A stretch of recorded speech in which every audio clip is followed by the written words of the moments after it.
Hello, grade 8 students. Now, welcome to the session of electricity. This is your science teacher Abhishek Datta. Now, we are just going to understand each and every concept of this chapter. So, let's start. So, what is electricity? Electricity, as we know, there is an important source of energy that we can use in homes, right? So, we can use the electricity in bulbs, in fans, in computers, in TV, washing machines. Lot of electrical appliances we have where we use the electricity, right? In industries also there are different machineries and which runs on electricity. In the transport system, the street lights are there, they are runs on electricity, right? Even the automobiles, they are having some machinery system which needs the electricity. So every time I'm just talking about that. So it's actually the flow of the electric charges, right? To understand electricity, we have to know that what are the electric charges and what are the properties they have, right? So we have only two types of electric charges. One is positive charge, another is negative charge, right?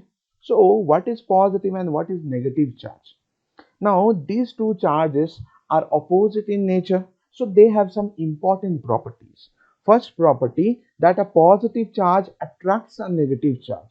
Suppose if we just see an example that this is a positive charge and this is a negative charge. If they are placed at some particular distance, they will try to attract each other by an attractive force, right?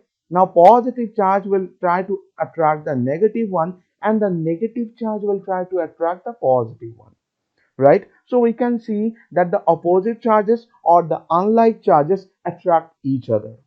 Point number one. Point number two, that same charges repels each other. That means a positive charge repels another positive charge, right? They don't like each other, so they repels each other, right? So we can say that negative charge repels another negative charge by a repelling force, like that, right? So we can see from these 2 points that a positive charge can attract a negative charge. That means opposite charges or the unlike charges, they attract each other. But if we see that a positive charge apply a repulsive force on another positive charge, even a negative charge also apply a repulsive force on another negative charges. That means like charges do not like each other. They just apply some repulsive force when they see another charge like them, right? So the SI unit of electric charge, it is measured as coulomb. That means whenever the electric charges are flowing through the electric circuit, you have to measure now that how much electric charges is flowing through a particular circuit. So the SI unit of measuring of electric charges is coulomb. Coulomb is a name of a scientist. You will see that there is a law of Coulomb as well. You will see the law in a class 12.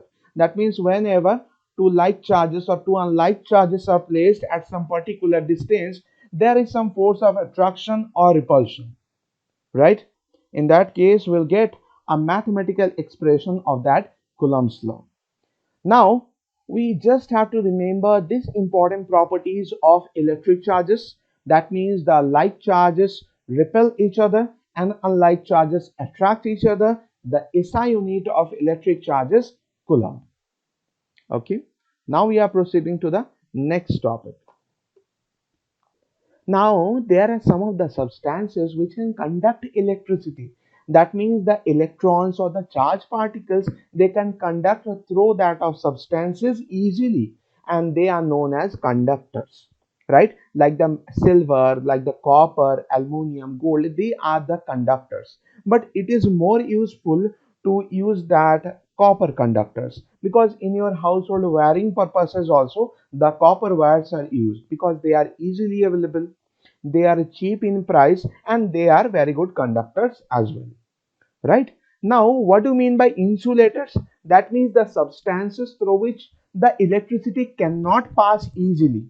They don't participate in the flowing of the charged particles through them, so they are known as insulators. That means the glass, even the rubber, even the plastic or the papers or the dry wood, cotton, they are various examples of insulators we have through which the electricity cannot pass. But do you know that what is the reason? that the electrons or the charged particles, they can conduct through that of conductors. That means if I'm talking about the copper only, the electrons can flow through the copper, but they are not able to flow through the insulator. And why every time I'm just talking about the electrons? Because you will see that the electrons are only the charged particles who are participating in flowing of electric current, right? If you just see the portion of an atom, that means an atom is having subatomic particles. They are known as electron, proton and neutron. Now the electron is actually negatively charged particle, where the proton is a positively charged particle and neutron is uncharged. It is not having any of the charges. So we can say the charge of a neutron is zero. Now, if we see some portion of an atom, that why the electrons are participating in the flowing of electric current through the conductors, but for insulators they are not able to do that.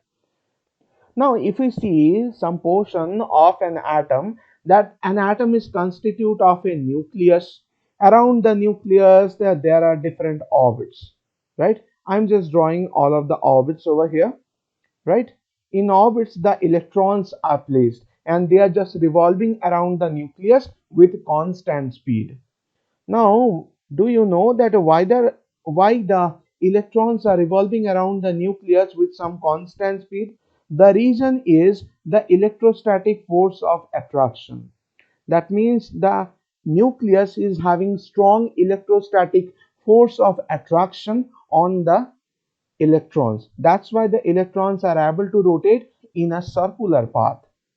And if I'm talking about the last one, that means the electrons who are in the last orbit, on that electrons, the electrostatic force of attractions are very less. So they just set free, right? They just set free from the orbit and they just starts moving in the conductor freely. So these electrons are known as the free electrons. Okay, they are just moving in the conductor freely. Whenever the conductor, suppose if we have a diagram of a conductor, okay, this is a copper conductor. So whenever a battery is applied across a conductor, then the battery is a source of electrons. So all of the electrons that start passing through the conductor. Now in a conductor, there are a lot of free electrons already, right? So whenever the electrons start flowing through the conductor, the free electrons of the conductor help them to conduct. In this way, the conductors conduct electricity. But in the case of insulator, what happens? There are no free electrons, right? All of the atoms, they are just bounded with each other. As there is no free electrons, there is no space through which the electrons can travel. So therefore, if you apply a battery across an insulating material, suppose this is a rubber or this is a plastic. So if you apply a battery across an insulating material, the electrons cannot pass through them. So every atom in an insulator, they are just bonded with each other and the electrons are not getting any path to flow through that of insulating material, right? So that's why the conductors passes electricity but insulators cannot, right? Now we are having a colorful diagram. That means a metal wire is not connected to any source of electricity here. That means here the metal is disconnected from any cell or battery. That means here contains the free electrons that I was talking about, and the free electrons are moving in, they are just moving in random motion. In all directions they are just moving because they are not applied by any type of force and they are not able to move in a particular direction, right? So whenever we'll talk about a conductor or a metal wire, so in that case the free electrons will be there, and if you not apply any kind of source of electricity, they will be in random motion in all directions, right? Now what will happen when you apply some cell or battery across the conductor or across the metal? In that case, when you are applying some battery, the battery is a source of electrons. So the electrons are start flowing through that of conductor. That means all of the electrons who were just moving in a random direction, they are being applied by some force, right? So they start moving in a particular direction. But the flow of electrons is a directly opposite to the flow of electric current, right? Now the motion of electrons in a particular direction is known as electronic current, right? But we assume that the direction of the flow of electric current is just directly opposite to the flow of electrons. So whenever any source of electricity such as the cell or the battery is connected between the ends of a metal wire, then what will happen? That the negatively charged electron, they start moving from the negative terminal towards the positive terminal, right? As you can see in this diagram that the electrons are moving in that direction. Here this is the negative terminal and this is the positive terminal. So the electrons start moving from negative terminal towards the positive terminal of a wire. But we assume that the conventional current flows from the positive terminal to the negative terminal.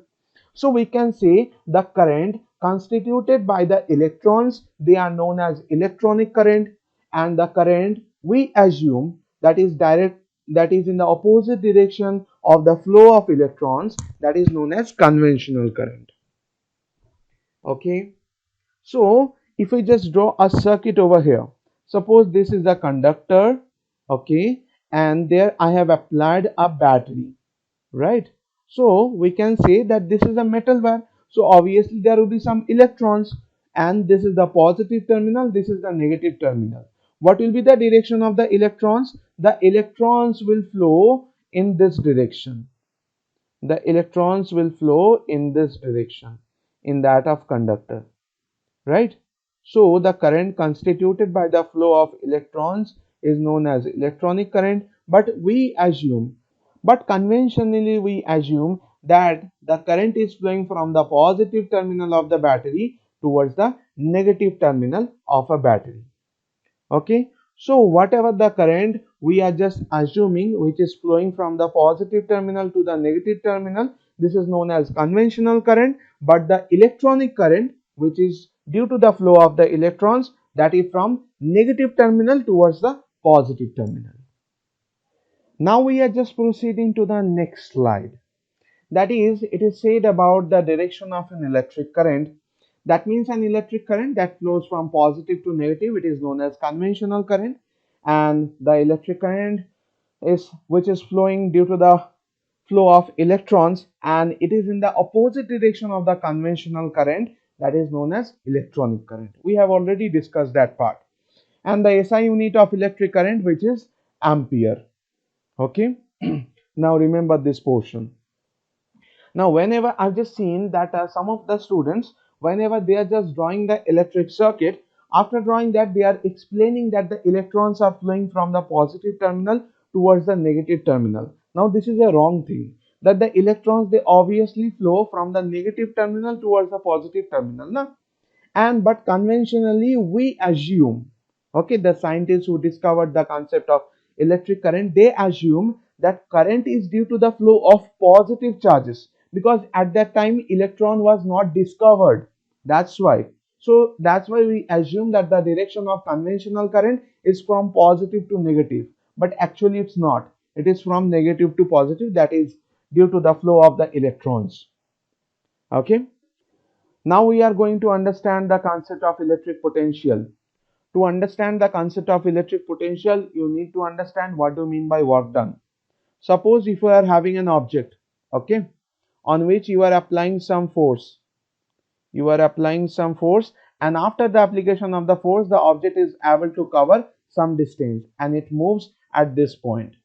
So after the application of the force, when the object is able to cover some distance, we can say that the object has done some work. So what is the work done by the object? The work done by the object, it is equals to the force applied on it multiplied by the distance covered, right? So now we are just talking about an electric charge. Okay, now this is an electric charge. Now if you place an electric charge here, obviously surround the charge it should have some region that is known as electric field. What is an electric field? it is a region surrounding that of charge. That means that kind of region I'm just talking about. Okay, in that region, if you place any other charge, it will be repulsed or it will be attracted depending on the value of the charge. Suppose if I place a positive charge, that means it will get a repulsive force, and if I place a negative charge, it will face an attractive force. Now if I just assume that this is the portion of the electric field. Now in that electric field, if we place any other charge, suppose for example I am placing a positive charge over here, so obviously what will happen? The positive charge will experience some repulsive force. Now this charge wants to go in this direction, wants to move in this direction. So whenever the charge moves in an electric field, obviously it will face more repulsive force. So in that case, you need to apply some force on this charge to overcome the repulsive force. So whenever you are applying some force, the charge is able to cover some distance in that of electric field. So the electric potential, the concept of electric potential starts from here. Electric potential means the work done by the charge. Work done by the charge divided by the value of the charge. Later you will understand that electric potential is represented at V and the work done is represented as W and the charge is represented by Q. This is the mathematical expression.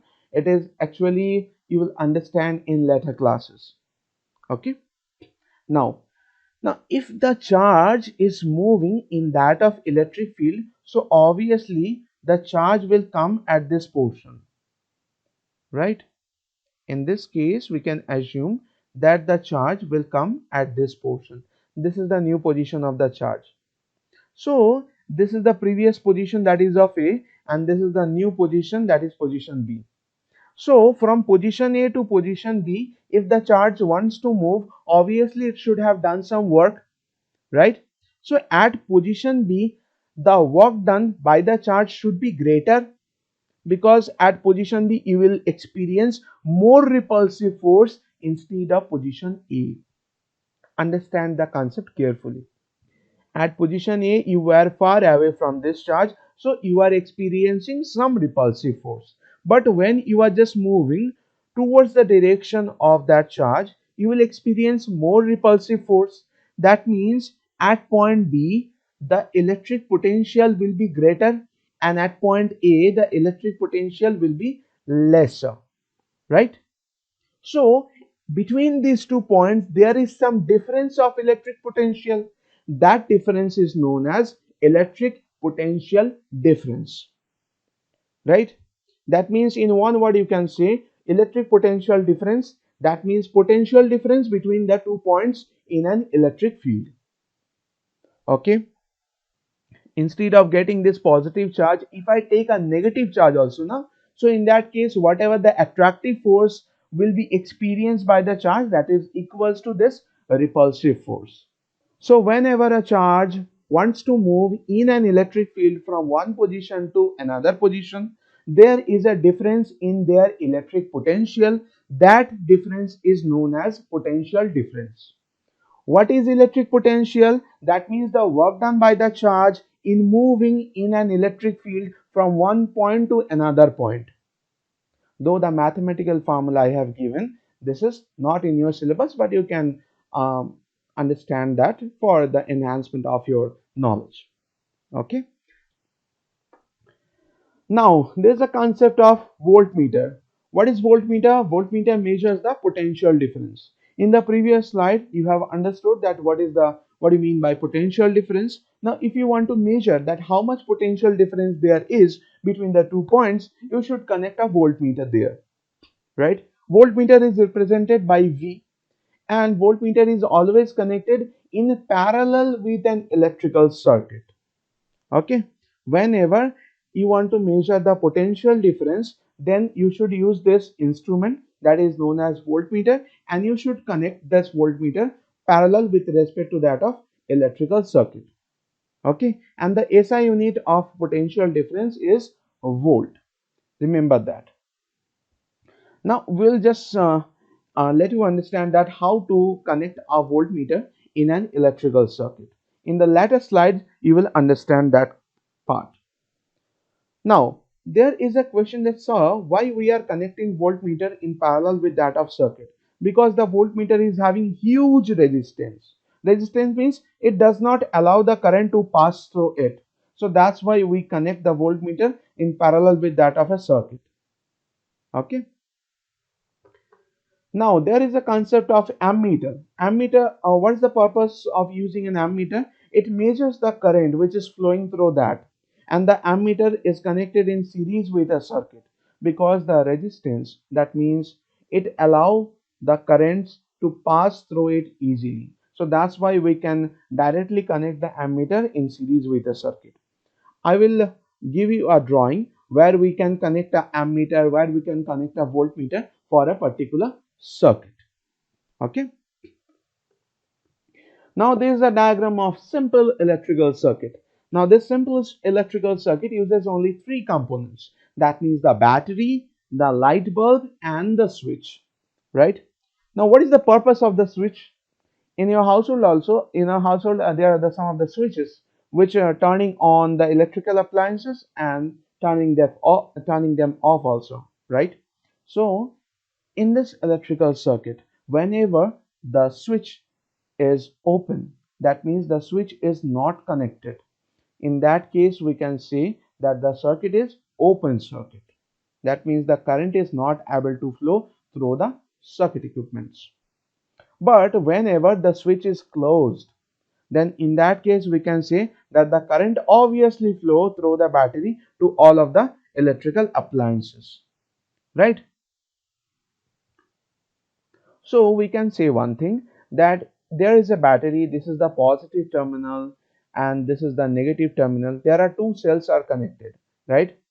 There is another cell, this is a cell which is having a positive terminal and a negative terminal, and there is another cell is connected. So here two cells are connected, right? And it forms a battery. Now in that case, whenever the current is flowing, we can take the direction of the conventional current in this direction, from the positive terminal towards the negative terminal. The current will only flow whenever there is a closed circuit condition. At the time when you are just making the switch off, that means you are doing this one, that means the circuit is open then, right? At that condition the circuit is open. But when you are just making your switch on, that means your circuit is closed and the currents can flow.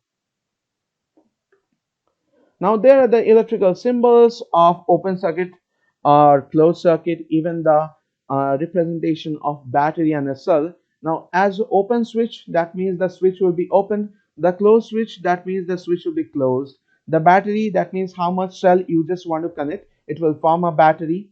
The cell is having a single diagram, that means a positive terminal and a negative terminal. The light bulb can be represented like that or in the form of like that also. Ammeter is represented by this symbol and voltmeter is represented by that symbol. So everyone revise all of the previous concept. Now we are just going to explain that how to connect an ammeter and voltmeter for a circuit. Now this is a simple diagram that we are just going to draw, that this is a battery, this is a switch. Now initially the switch is open, so obviously no current will flow through that, and this is a battery. Okay, and there's the complete circuit diagram.